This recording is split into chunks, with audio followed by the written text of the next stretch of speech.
on the Audacy app. Baldy, thanks for joining us. As always, how did the San Francisco 49ers, after a 3-5 start, get here? I think defensively, they really started turning up the screws, especially their front seven. I know they have a lot of issues at corner, but I thought the front seven played as well as anybody in the league.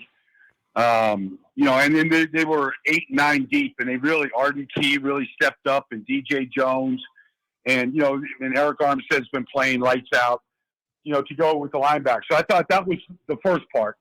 And then secondly, I think they really, Debo's made a big difference in the run game, and then just getting a complimentary running back, especially Elijah Mitchell, healthy. And so I thought those were two really important ingredients. And the third thing is, for whatever reason, Brandon Ayuk started the season in the doghouse, or just wasn't really being paid much attention. He came on along with Juwan Jennings. Those two guys really added to the passing game. Baldy, I want to get back to that defensive line specifically, and specifically on the line. We all know what Nick Bosa is able to do. We know what he brings to the table. He's an absolute game changer. But, man, Eric Armstead, since moving him, I guess, to the inside, I mean, he's been a man possessed, I would say probably from the middle of the season on, and he makes huge plays game in and game out. Can you see what you're seeing on the film of what Eric Armstead is bringing to the table? Definitely. In fact, I saw him week 14. The Falcons were playing in San Francisco. I was doing the national radio, and I talked to him, for a little while before the game. And I just said, does it make a difference to you, inside, outside? And he said it did make a difference. But really, I think he's more effective because of his size. He's never been a 6'8". But he still plays at a low pad level. It's not like he's getting blown off the ball like a lot of guys that height might inside. I just think, his range, his size, it's difficult to really get into his body to block him. I think those things make him more effective inside. And look, he had a sack on Aaron Rodgers last week, late in the game with about 5.5 minutes to go in the game. And if he doesn't get Aaron Rodgers down, he's going to complete a pass to a tight end, and he's going to get a first down. And then on the very next play after the sack, they blocked the punt for a touchdown. So you could legitimately say Eric Armstead saved their season, because if they don't block the punt for a touchdown, I don't think they win that game last week. Yeah. Baldy, is this sustainable? Winning, they're finding so many different ways to win. You're talking about the defensive line and, the front seven. And obviously we saw what the special teams did against the Packers, but can you win 2 more games like this? It's sustainable only because I don't think the defense is going to have a bad day. I don't think you're just going to fall apart. I could be wrong, but I think the way that their front's playing right now, and as fresh as they're keeping guys. I saw them a couple weeks ago. They dressed 10 defensive linemen, and they all played and contributed. So, Kevin Gibbons, you just go through a list of the guys. Ecubon. So I think that's going to be sustainable. I think if they can, they couldn't really run the ball that well last week because they just didn't have it enough. But they know they can run the ball against the Rams. And so it's just a question of how many runs. Can they get 30 or 35? If you get 30 or 35 runs against the Rams, they're going to win that game, like they did against Dallas. So, we haven't even said a word about the quarterback yet. And even if he, with the injuries, even if he turns it over once, I think they can overcome that. If it becomes a problem in this week, or if they win this week, the following week, if he turns it over multiple times, then I don't think that's sustainable. Well, let's talk about him a little bit here. And I know games aren't won on feelings. All right. They're won out there on the field and executing. But Jimmy G, there's something about this guy. There's something about the way that he understands how to manage a game. He understands his role. He understands how to get everybody in position. And when I talk about feelings, this is what I mean when I say it, Baldy. It really feels like these guys play for Jimmy Garoppolo. Like, regardless of if they know, his limitations as a quarterback, they seem to love Jimmy. And I don't know, Baldy, you've been in the trenches. I'm on the outside looking in. It seems like those type of things matter, especially with a team that's trying to come together for one common goal to reach the highest level.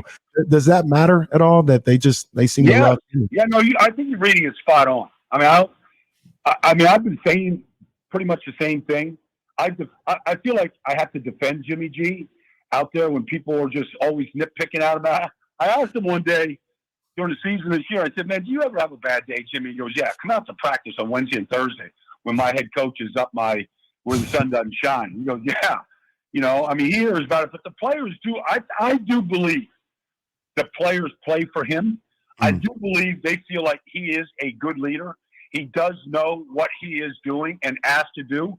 I don't think he tries to play hero ball and try to do too much.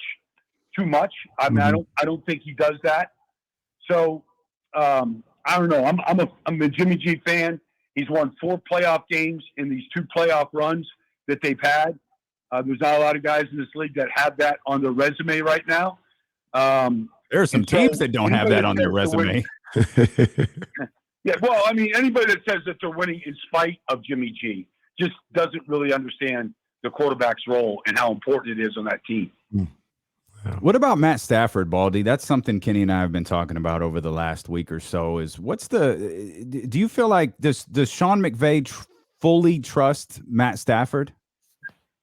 Oh yeah, definitely. Yeah, there's no question. He had an outstanding game the other day. 34 seconds left, and he makes those 2 throws to Cooper Kupp. But he's been doing a lot of that type of stuff all year.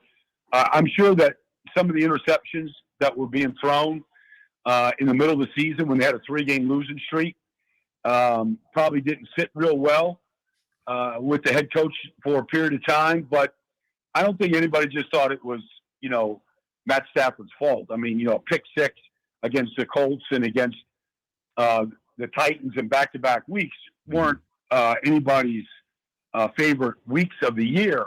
But sometimes you just got to get through that stuff. And the Lions got to protect better. You got to figure things out. The emergence of Odell Beckham's made a big deal.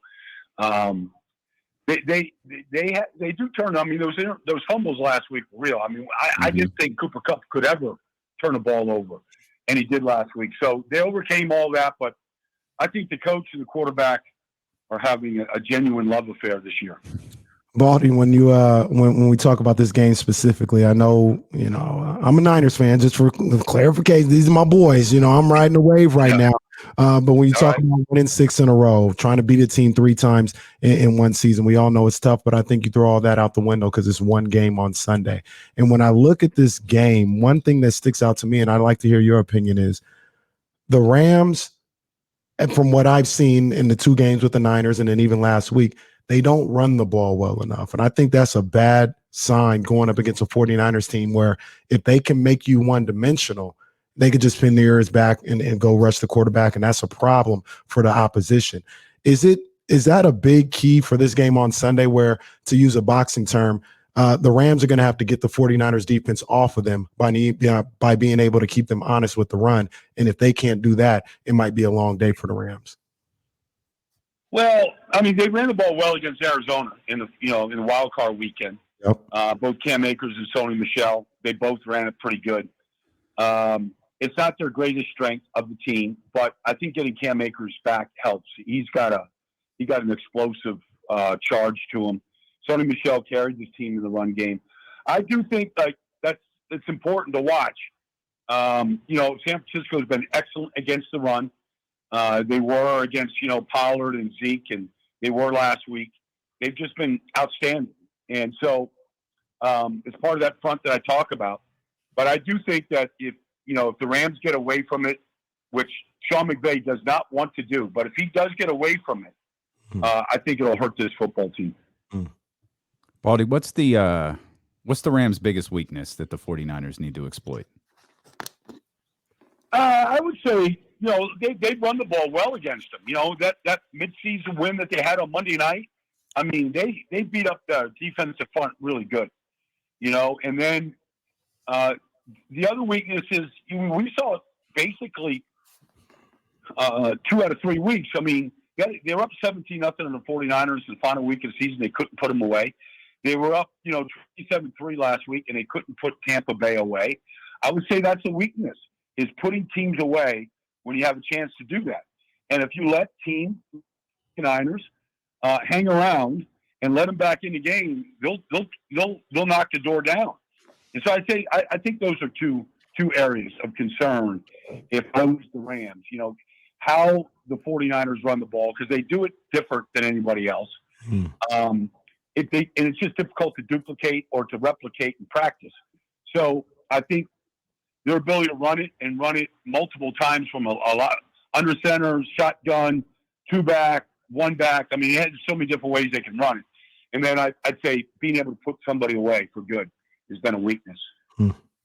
Baldy, we always learn something from you, man. We appreciate you. You got predictions for the weekend? I think the 49ers can do this, but I feel like this game is made for the Rams. Like this, what it's all about all year long is to get, win this game and get to a Super Bowl. And I like Kansas City. I mean, if Patrick Mahomes was playing highlight, I would bet on Patrick Mahomes. It wouldn't matter what that guy's doing.